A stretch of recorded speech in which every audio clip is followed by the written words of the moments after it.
ஓம் சிதாரா நேயர்களுக்கு வணக்கம். சில பேருக்கு நிறைய சோக காட்சிகள் பிடிக்கும். அந்த காலத்துல எல்லாம் பாத்தீங்கன்னா இந்த சோகமான படம் எல்லாம் செம்ம ஹிட் ஆகும். டிராஜடினா அப்படி ஒரு டிராஜடி படம், ஆனா செம்ம ஹிட்டா இருக்கும். சோ அவங்க அந்த சோகத்தை எதிர்பார்க்கறாங்க. அந்த சோகமா இருக்கிறது அவங்களுக்கு பிடிச்சிருக்கு. அதனால தானே அப்படி எல்லாம் பாக்குறாங்க. நம்மளால எல்லாம் டிராஜடி எல்லாம் பார்க்க கூட மாட்டோம் திரும்பி போல. Because we cannot see anybody. யாரா கஷ்டப்பட்டா நம்மளால தாங்க முடியாது.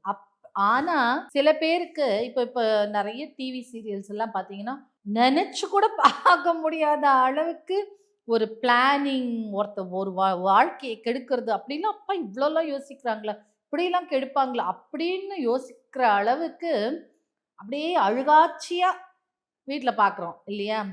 ஸோ சோகமே உருவாகியிருப்பாங்க.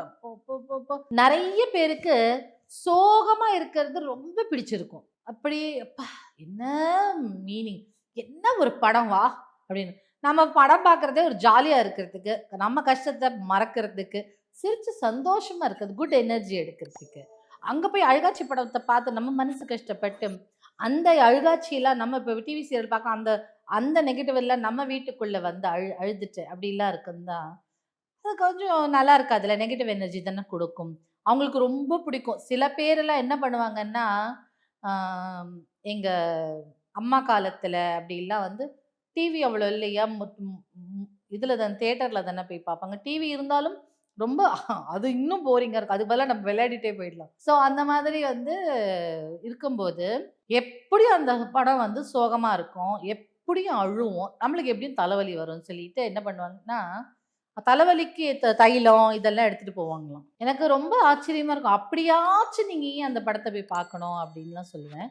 அது மட்டும் இல்லாம யாராவது ரொம்ப கஷ்டப்பட்டா அது ரொம்ப கூர்ந்து கவனிச்சு கேட்டப்ப அப்படி இப்படின்னு, ஏன்னா அவங்களுக்கு அது அப்படி இருக்கும். ஸோ இந்த மாதிரி தேவையில்லாத சோகத்தை வாழ்க்கையிலேருந்து எடுக்கிறதுக்கு ஒரு ஈஸியான டெக்னிக் இது. ஜாப்பனீஸ் டெக்னிக் தான்.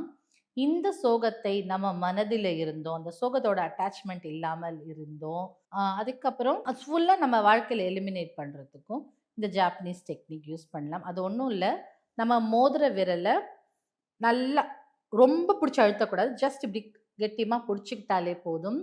அந்த சேட் இன்சிடென்ட்ஸ் பிடிக்கிறது, சேட்னஸ்னால தலைவலி வர்றது, ஸோ இதெல்லாம் கூட உங்களுக்கு தீரும். இந்த மாதிரி இந்த மோதிர விரலில் கெட்டியமாக பிடிச்சிக்கணும். பிடிச்சிட்டு ஒரு 5 நிமிஷம் இந்த மாதிரி பிடிச்சிட்டே இருக்கும்போது சோகங்கள் நம்மளை தாக்காது, சோகத்தை பிடிக்கிச்சு இருக்கிறது தாக்காது. இந்த அழுகாட்சி விஷயங்கள் எல்லாம் பார்க்க மாட்டோம். வாழ்க்கையில் நிம்மதியாக இருக்கலாம், சந்தோஷமாக இருக்கலாம்.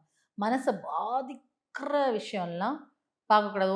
அன்னைக்கு கூட ஒரு ரீலில் பார்த்தேன், அப்படியே தேம்பி தேம்பி அழறாங்க, அந்த படம் அவ்வளோ கஷ்டமாக இருக்குன்னு.